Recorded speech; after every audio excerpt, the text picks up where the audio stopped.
नाजरीन अस्सलाम वालेकुम। IND टुडे न्यूज़ में आपका खैर मकदम करते हैं। आइए देखते हैं ये तफसीलात। अपोनेंट है तो वहाँ पर तो सवाल ही पैदा नहीं होता। तो हमारी पार्टी का एक स्टैंड डिसीजन ये है कि 8 असेंबली कॉन्स्टिट्यूंसीज को छोड़कर हम पब्लिक से ये रिक्वेस्ट करे हैं कि आप दोबारा के चंद्रशेखर राव को तेलंगाना का चीफ मिनिस्टर बनाइए।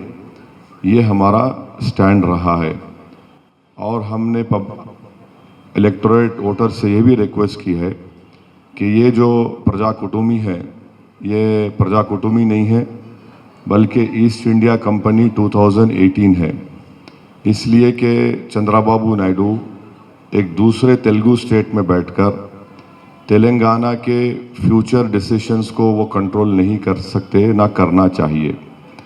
तो तेलंगाना की जो स्ट्रगल थी वो इसलिए थी कि हमारी यहाँ पर तेलंगाना की लीडरशिप हो और हमारी जद्दोजहद हो। ये बात सही है कि MIM पार्टी भी अपोज करी क्रिएशन ऑफ तेलंगाना को, तो इसलिए हमने ये कहा है। दूसरी बात कि जनाब राहुल गांधी ने हमको सी टीम कहा है, तो मैं राहुल गांधी को ये बताना चाहूँगा कि सबसे पहले वो जो है ज़रा हम्बलनेस, मॉडेस्टी और ह्यूमिलिटी इसको अपनी माँ से सीखें।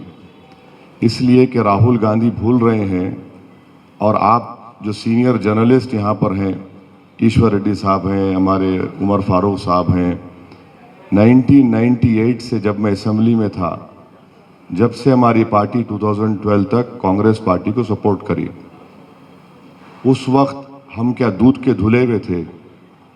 उस वक्त हम गुनाहगार नहीं थे। 1999 में 22 सितंबर 1999 को पत्थरगट्टी के पास टास्क फोर्स मेरे को बेइंतहा मारी पीटी। मेरे सर पर 18 टाके लगे, मेरी पीठ और पैर को छन्नी कर दिया गया। परमानेंट मेरे को बैक प्रॉब्लम है वो लटों के मार से। विजय भास्कर रेड्डी साहब जो आंध्र प्रदेश के चीफ मिनिस्टर थे, मेरे पार्टी प्रेसिडेंट, मेरे फादर के करीबी दोस्त थे। उन्होंने अस्पताल आकर हमारे पार्टी प्रेसिडेंट को बताया कि सलाउद्दीन ओवैसी आपके बेटे को इसलिए मारा गया क्योंकि 2 दिन पहले मैं और राजशेखर रेड्डी असद को फ़ोन करके बोले थे कि तुम सेकेंड फेज ऑफ पोलिंग को कांग्रेस की सपोर्ट के लिए गुंटूर जाओ। आप देख लो, रिकॉर्ड चेक कर लो, जब सेकेंड फेज वॉज आफ्टर 22 सितंबर। तो राहुल गांधी को यह मालूम होना चाहिए कि चंद्रबाबू नायडू मुझ पर अटैक कराए और वो एडिशनल DCP दामोदर श्रीनिवासलू को उस वक्त मिस्टर नायडू के सिक्योरिटी में इकबाल साहब एक ऑफिसर होते थे, आउट ऑफ टर्न अडवाणी को बोल के उनको IPS कन्फर कराए क्योंकि असदुद्दीन ओवैसी को मारे बोल के। तो राहुल गांधी नहीं जानते हिस्ट्री को। हम कांग्रेस की सपोर्ट करने जाने वाले थे, इसलिए हमारे को मारा और पीटा गया। प्रेसिडेंट ऑफ इंडिया का इलेक्शन था प्रणब मुखर्जी का, राहुल गांधी जानते ये। UPA की मीटिंग के बाद मेरे को बोला गया, मुझसे पूछा गया कि क्या आंध्र प्रदेश में क्या होगा। मैं बोला कि आपको मालूम क्रॉस वोटिंग होगी। तो फौरन मेरे को रिक्वेस्ट किया कि आप प्लीज़ जाके जगन मोहन रेड्डी से मिलो। तो मैंने ये कहा कि भाई जगन मोहन रेड्डी को आप जेल में डाले, मैं नहीं डाला, आप डाले जेल में उसको, मैं कैसे जाके मिलूं? तो बोले नहीं, आपके दोस्त है। मैं चंचलगुड़ा जेल जाके जगन मोहन रेड्डी से 2 घंटे की मुलाकात, पहले 20 मिनट जगन मोहन रेड्डी आते ही नहीं बोले, मिलते नहीं बोले मेरे को।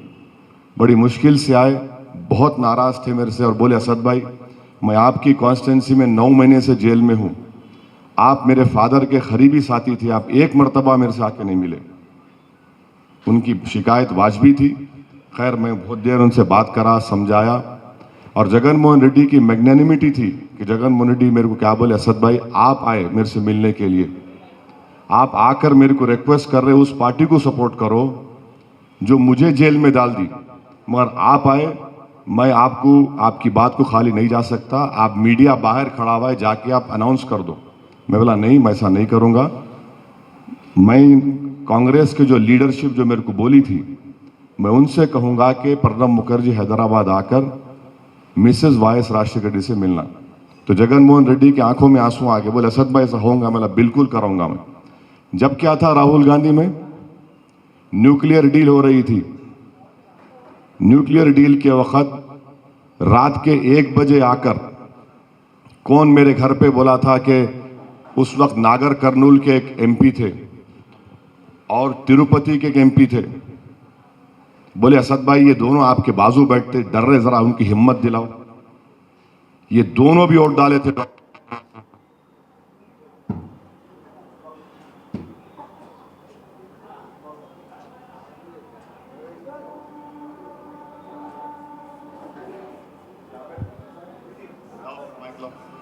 अगर आपने हमारे चैनल को सब्सक्राइब नहीं किया है तो आपको यहाँ सब्सक्राइब बटन दिख रहा है, उसे क्लिक करिए और सब्सक्राइब कीजिए और साथ ही साथ बेल आइकॉन को भी क्लिक करिएगा जिससे कि आपको ताजा अपडेट मिलते रहें।